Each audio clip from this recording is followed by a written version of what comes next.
ছাত্র বিক্ষোভ নিয়ে রাজধানীর বিভিন্ন এলাকায় আইনশৃঙ্খলা বাহিনী সতর্ক। আরও জানাতে রাজধানীর মিরপুর থেকে যোগ দিচ্ছেন সহকর্মী আদিলুর রহমান। আদিলুর রহমান, আপনি যে এলাকাতে আছেন সে এলাকার পরিস্থিতি জানাবেন। আমরা জানি যে আজকে শিক্ষার্থীরা ঢাকার বিভিন্ন পয়েন্টে অবস্থানের ঘোষণা দিয়েছে এবং বেলা 11টা থেকে বিভিন্ন পয়েন্টে বসার কথা রয়েছে। আপনি যে এলাকাতে আছেন সে এলাকার পরিস্থিতি জানাবেন। প্রিয় নাম্বার সেট করে বিকাশে সেন্ড মানি করুন ফ্রি। দেখুন, আমি এই মুহূর্তে আছি মিরপুরের ইসিবি চত্বর যে এলাকাটি, সেই এলাকাটিতে এখন পর্যন্ত শিক্ষার্থীদের যে পূর্বঘোষিত যে কর্মসূচি আজকে থেকে আসলে তাদের আবার মাঠে নামার কথা, তবে এখন পর্যন্ত আমরা কোনো শিক্ষার্থীদেরকে এখন পর্যন্ত এই মিরপুরের আমি যে এলাকাগুলো ঘুরেছি সেই এলাকাগুলোতে এখন পর্যন্ত আসলে দেখতে পাইনি। আপনি জানেন যে গতকাল কিন্তু আসলে এই যে বৈষম্য বিরোধী আন্দোলনের যেসব শিক্ষার্থীরা আছেন সেই শিক্ষার্থীরা গতকালকে জুমার নামাজের পর ঢাকার বিভিন্ন পয়েন্টে কিন্তু আসলে অবস্থান নিয়েছিল, তারা গণমিছিল করেছিল। এর পরপরই আজকেও আবার তারা বিভিন্ন পয়েন্টে অবস্থান নেওয়ার একটা ঘোষণা আসলে এরই মধ্যে দিয়েছে, আপনি জানেন।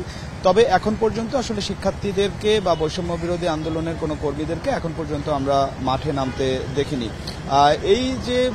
এই যারা আন্দোলনটি আসলে করছেন, আপনি জানেন যে গত কয়েকদিন আগেও এই আন্দোলনকে ঘিরে আসলে কি ধরনের নাশকতা হয়েছে, রাষ্ট্রীয় সম্পদের ক্ষয়ক্ষতি করা হয়েছে। তবে এই আন্দোলনের নামে যাতে আসলে কোনো ধরনের কোনো নাশকতা আসলে না হয়, যাতে আসলে শান্তিপূর্ণ আন্দোলনের মধ্যেই থাকে, কেউ যাতে নাশকতা করার চেষ্টা করতে না পারে, এই কারণে আমরা বিভিন্ন পয়েন্টে আইনশৃঙ্খলা বাহিনীর সদস্যদের সরব উপস্থিতি কিন্তু আসলে আমরা দেখেছি।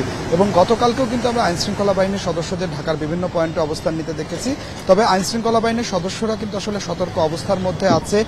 তারা এই যে যারা অবস্থান নিচ্ছে, যতক্ষণ পর্যন্ত আসলে শান্তিপূর্ণ অবস্থানের মধ্যে আছে ততক্ষণ পর্যন্ত কিন্তু আসলে আইনশৃঙ্খলা বাহিনীর সদস্যরা তাদেরকে কিন্তু আসলে কোনো ধরনের কোনো বাধা। আমরা জানি যে কারফিউ শিথিল চলছে এখন, এরপরেও আজকের এই কর্মসূচি ঘিরে সড়কে কোনো সেনা টহল আপনার চোখে পড়েছে কিনা?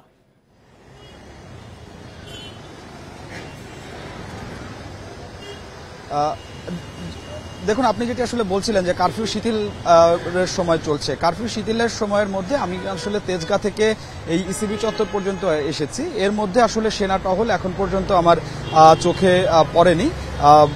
এটি হয়তো বা যখন আবার কারফিউ শিথিল হয়ে যাবে, শিথিলতা শেষ হবে, তখন হয়তো বা আবার সেনাবাহিনীর যে সদস্যরা সেই সদস্যরা হয়তো বা আবার টহল দেওয়া শুরু করতে পারেন। তবে আইন শৃঙ্খলা বাহিনীর অন্যান্য যেসব সংস্থাগুলো আছে, পুলিশ, বিজিবি বা র্যাব, এই যে সংস্থাগুলো আছে এই সংস্থাগুলোর সদস্যরা তারা কিন্তু আসলে রাজধানীর বিভিন্ন পয়েন্টে অবস্থান নিয়ে আছেন এবং বিভিন্ন পয়েন্টে তারা তাদের যে টহল সেই টহল আসলে জোরদার করছে। যেটি আসলে বলছিলাম যে আমরা যখন আইন শৃঙ্খলা বাহিনীর সদস্যদের সাথে আসলে কথা বলছিলাম, আইন শৃঙ্খলা বাহিনীর সদস্যরা আসলে বলছেন যে এই আন্দোলনের মতো চলবে, শিক্ষার্থীরা অবস্থান নেবে, কিন্তু কেউ যদি আসলে আন্দোলনের নামে নাশকতা করার চেষ্টা করে, রাষ্ট্রীয় সম্পদের ক্ষতি করার চেষ্টা করে, সেক্ষেত্রে কিন্তু আসলে তারা কঠোর অবস্থানে যাবে এবং কঠোর হতে বাধ্য হবে। তো আমার কাছে ইসিবি চত্বর থেকে এটি ছিল এখনকার সবশেষ। রাজধানীর মিরপুরের পরিস্থিতি জানছিলাম সহকর্মী আদিলুর রহমানের কাছ থেকে।